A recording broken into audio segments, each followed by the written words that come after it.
E aí pessoal, tudo bem? Veja aí como que foi a repercussão do debate da TV Globo com a participação de uma coletiva aí do presidente Jair Bolsonaro.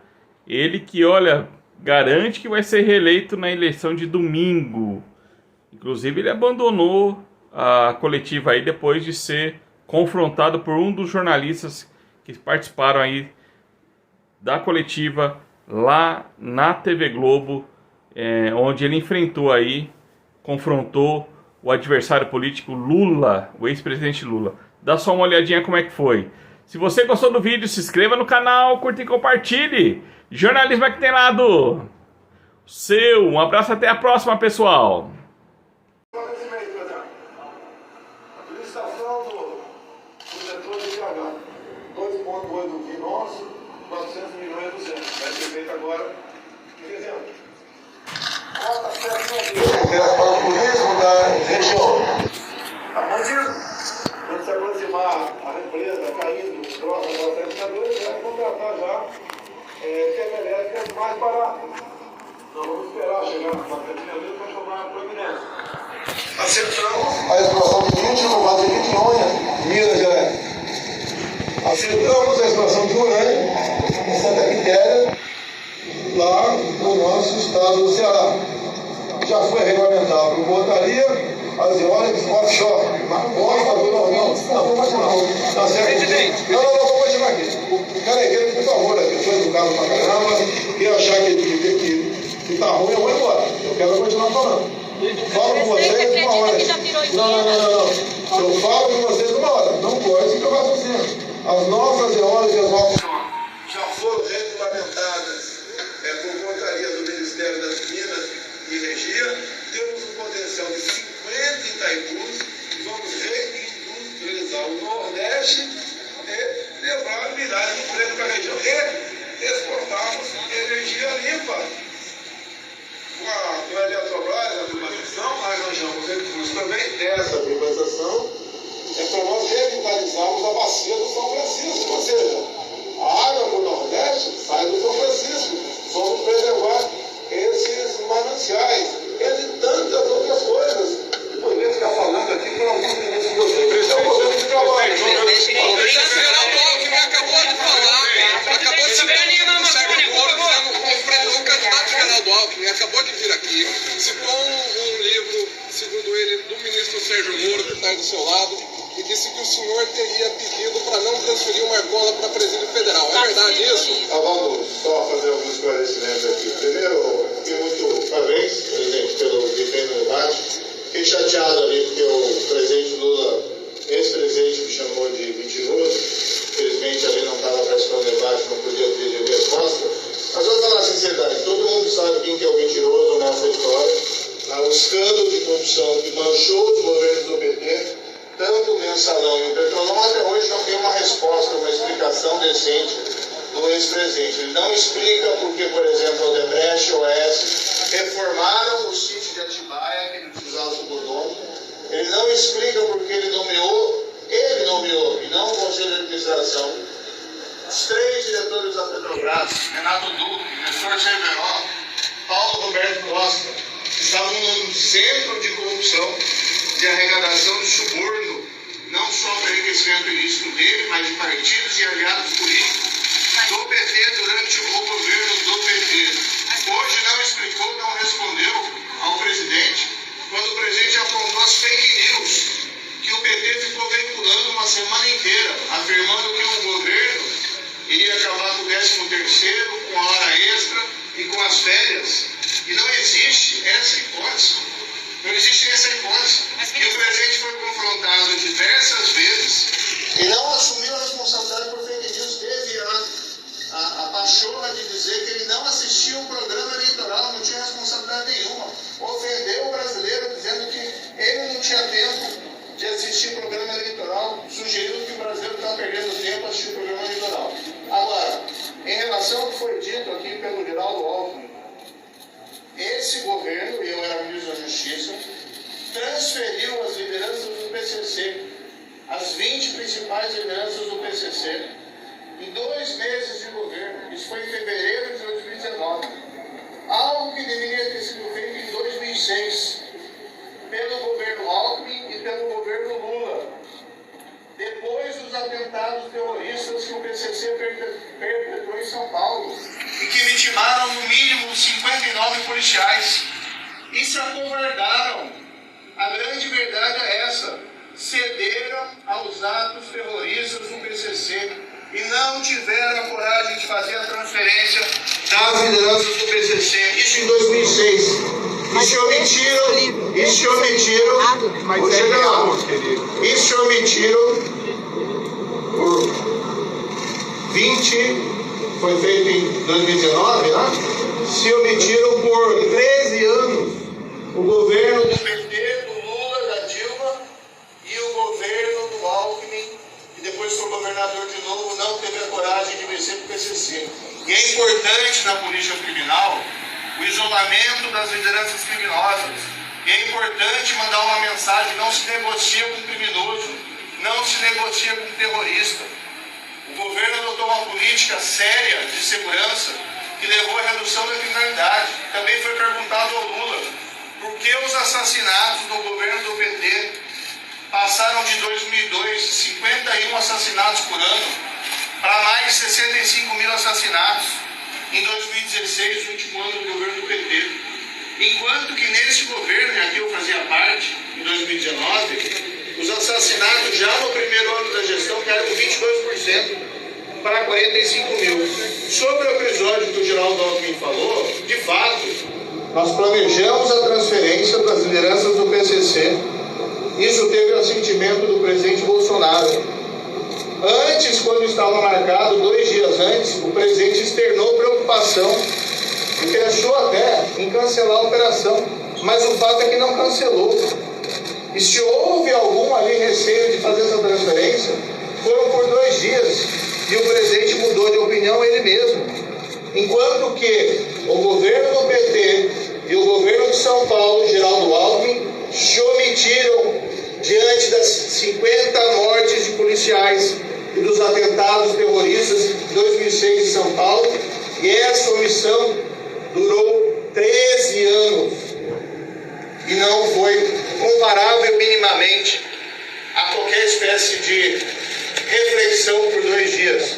É vergonhoso, sinceramente, não quero aqui desrespeitar ninguém, mas que o governador Alckmin veio aqui e não justifique os seus 13 anos de omissão em realizar a transferência do PCC e venha falar de 2 dias na qual houve uma reflexão dentro desse governo, do governo Bolsonaro, mas de todo modo foi feita essa transferência das lideranças e foi um dos fatores que contribuiu para a redução de assassinatos no Brasil desde 2019.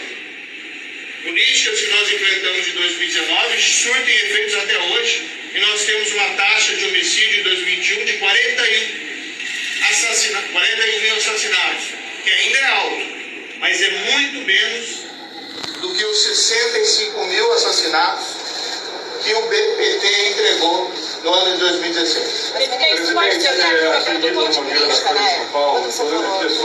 Só para complementar aqui. Os 2 dias aqui não foi uma crise, pelo contrário. Está preocupado com o possível salve. Em 2016, 59 policiais civis, militares e agentes penitenciários foram executados. A gente não podia falar: vamos lá, é agora, vai. Tínhamos que pensar, organizar. Tive reunido com o governador Dória naquela época no hospital. Estava também o secretário de Segurança, o general Campos. Foi muito bem planejado por todos nós. E foi feita a transferência, que foi um sucesso. Não tivemos nada de anormal nessa transferência. O de normal que aconteceu, a gente esperava, começou uma redução da criminalidade, em especial no estado de São Paulo. Nós atendemos ao povo de São Paulo, reduzindo a violência no estado. Os números nem demonstrar. Então a prudência, a decisão e a oportunidade foi traçado por nós, eu, Sérgio Moro, no momento dentro do hospital e depois com a Secretaria de Segurança e o governo de São Paulo. E foi um sucesso.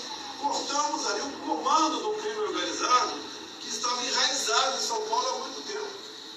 A gente fica até preocupado, né? PCC, governador, demora para transferir, não transforma, não transfere. Executa 59 policiais. E parece que isso foi uma chuva de verão. Nós tratamos a coisa com responsabilidade. E os números de mortes por arma de fogo violentas, desde quando nesse momento, começaram a cair. E caiu bastante. Então, parabéns ao povo que conseguiu, naquela época, coordenar essa transferência.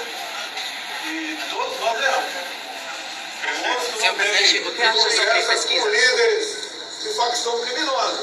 O cara foi lá no Rio, ele foi lá conversar com o pessoal da comunidade, com o pessoal pobre, o pessoal honesto, foi ver o voto deles e conversar com a criminalidade. E nós encontramos um dos programas do PT, o Lula até não contestou, é voltar a campanha do desarmamento.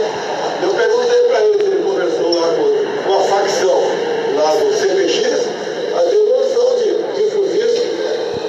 Senhor presidente, senhor presidente, o que acha sobre pesquisa? A informação de que o vice-presidente negociou a ida dele, à sua esquerda aqui, à sua esquerda. Isso eu volto a repetir agora, repetir um debate com o ex-presidente Lula negociou. Bem de serviço. É sinal que o povo está trabalhando, está produzindo. Esse é o recado da nossa economia. Paulo Guedes está feliz com a sua política econômica e a população cada vez mais vai entendendo que nós passamos uma pandemia. O outro lado nunca fala isso. Fala como se nós tivéssemos pego o país, uma normalidade e colocado lá. Quase o Brasil foi capítulo. Você deve ser argentina, por acaso? No, chilena. Chilena. Para CNN de Chile, para Chile, ¿cómo va a ser su relación con Chile y con el presidente Gabriel Boric si usted gana el domingo? Olha, eu vejo o Chile com muita preocupação. É um país irmão, como a Argentina também. E eu vejo lá que a população não está satisfeita com ele. A população tem ido às ruas, assim como não está satisfeita com Fernandes na Argentina. A ideologia de Fernandes, o presidente lá no Chile, é muito parecida com a do Lula. Nós não queremos aqui perder a nossa liberdade. A economia está patinando no Chile. Vocês estão perdendo reservas, tá?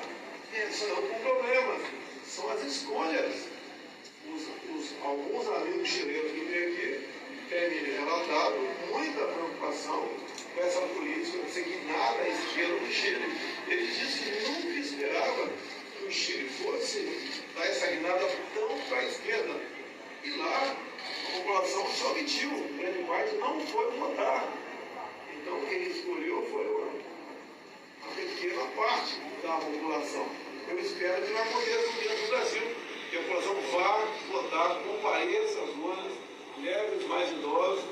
Na maioria dos casos é um voto só para presidente, em poucos dos estados com 2 votos para presidente. Tá? Convençam outras pessoas, eu peço para o governo depois, convençam as pessoas, se cada um conseguir mais um voto até lá, está excelente. Nós vamos ganhar as eleições, eu acredito que nós já viramos, né? Simplesmente pelos práticos que nós temos em São Paulo, uma questão para a comunidade internacional, foi debatido aqui durante vários minutos a questão do relacionamento do Brasil com a comunidade internacional. Esqueci de da FTV, Portugal, desde o Saguer, sabe que o senhor falou aqui que tem aqui um bom relacionamento com a comunidade internacional. Mas o que é facto é que poucos são os presidentes da comunidade internacional e, sobretudo da Europa, se têm referido ao Brasil e, quando se refere ao Brasil, refere-se com enorme preocupação em relação ao resultado destas eleições. Eu gostava de saber a sua opinião. O que você falou? Não entendi. Não, entendi. Se quiser, não diz. Não, mas eu vou repetir o que eu estava entendendo, tá? Você não falou espanhol nem Portugal. Eu falo Portugal. Desculpa que eu não falo, às vezes eu entendi aqui.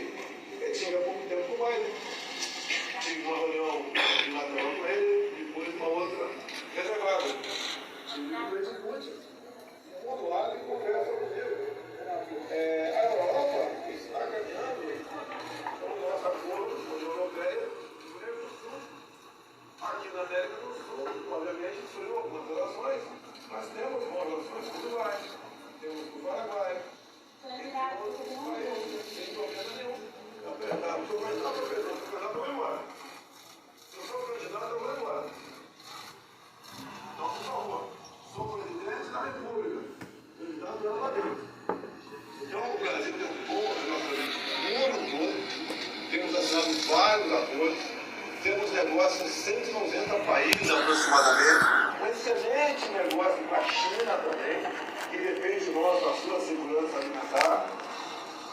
E estamos tocando lá.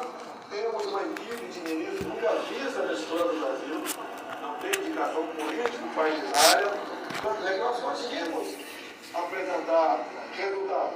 Coisa rápida para vocês aqui, só nesse mês, por exemplo.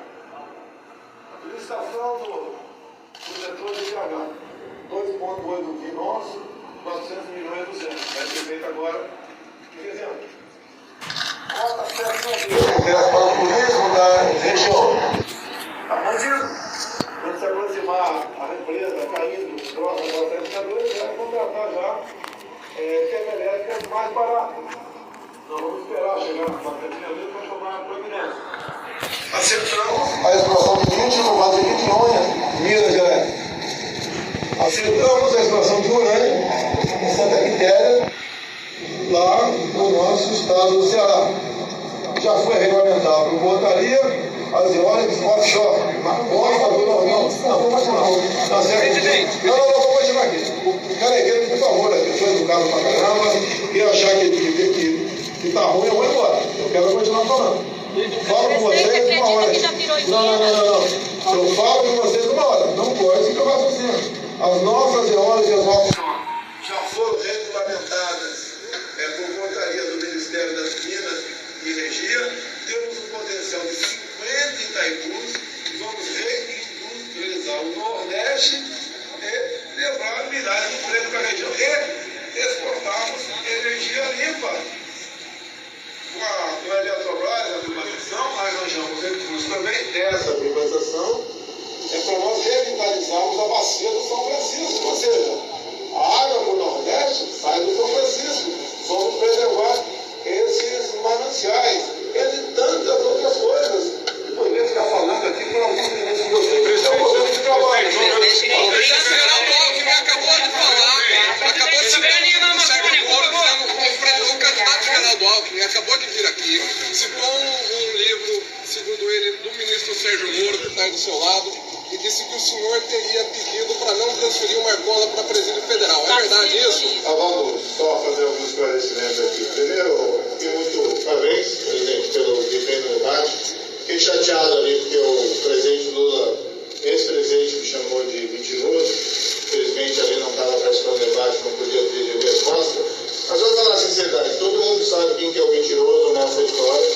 O escândalo de corrupção que manchou os governos do PT, tanto o Mensalão e o Petrolão, até hoje não tem uma resposta, uma explicação decente do ex-presidente. Ele não explica porque, por exemplo, o Odebrecht e o OAS reformaram o sítio de Atibaia, que ele precisava do dono.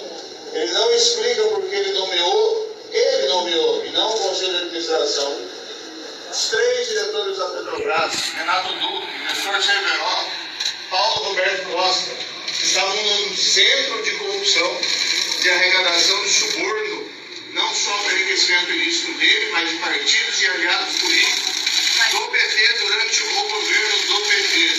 Hoje não explicou, não respondeu ao presidente, quando o presidente apontou as fake news que o PT ficou veiculando uma semana inteira, afirmando que o governo iria acabar com o 13º, com a hora extra e com as férias. E não existe essa hipótese. Não existe essa hipótese. E o presidente foi confrontado diversas vezes e não assumiu a responsabilidade por fake news. Teve a pachorra de dizer que ele não assistiu um programa eleitoral, não tinha responsabilidade nenhuma.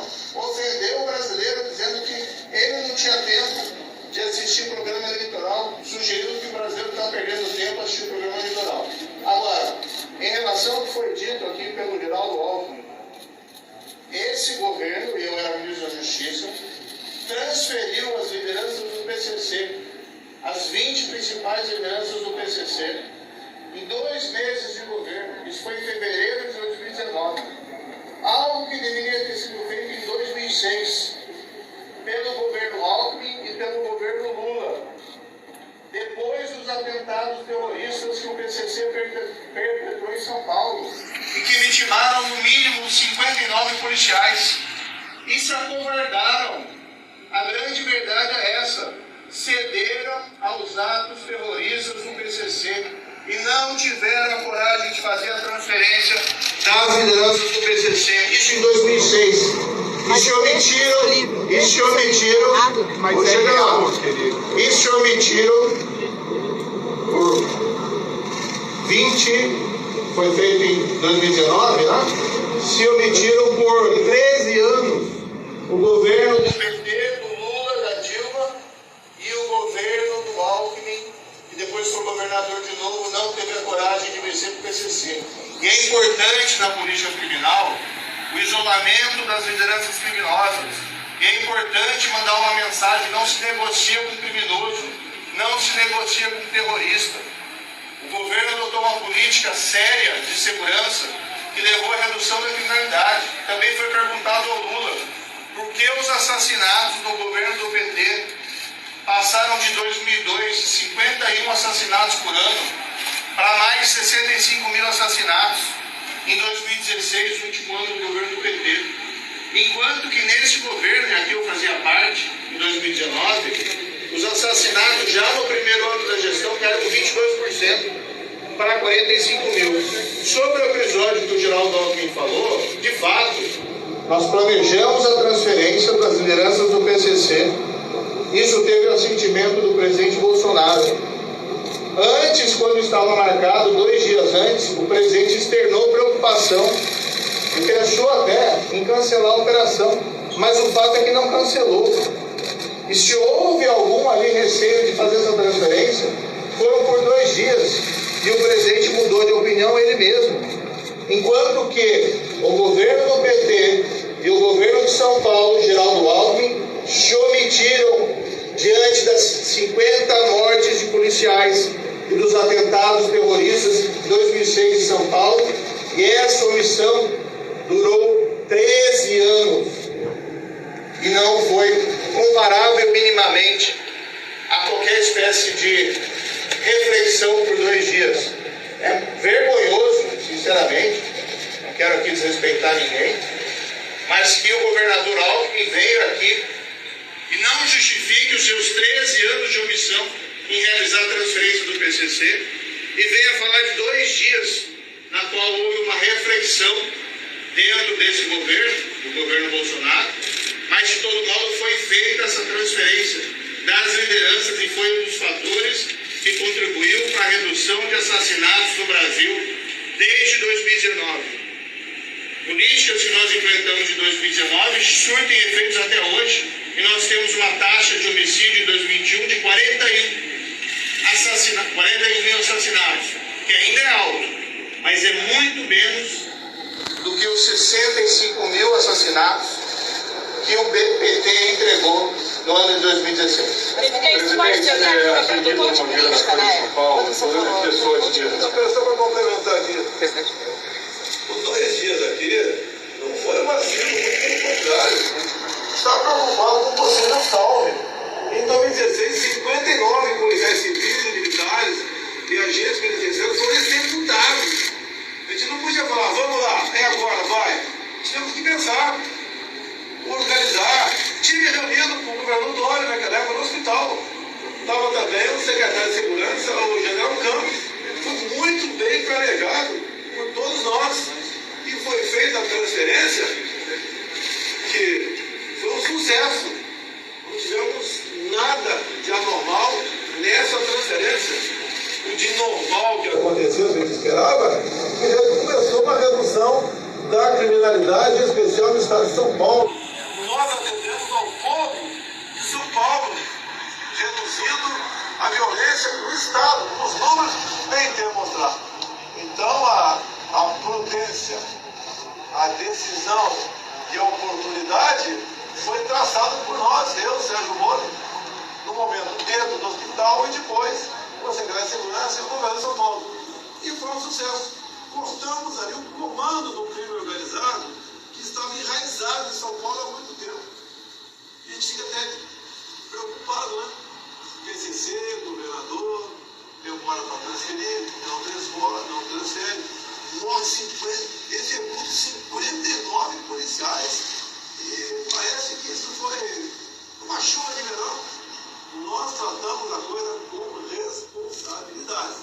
E os números de mortes por arma de fogo violentas, desde quando nesse momento, começou a cair. E caiu bastante.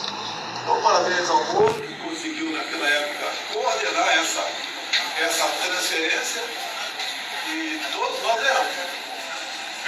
Senhor presidente, o que acha sobre pesquisas? Líderes de facção criminosa. O cara foi lá no Rio, não foi lá conversar com o pessoal da comunidade, o pessoal pobre, o pessoal honesto, foi ver o voto deles e conversar com a criminalidade. E nós encontramos que um dos programas do PT, o Lula até não contestou, é voltar à campanha do desarmamento.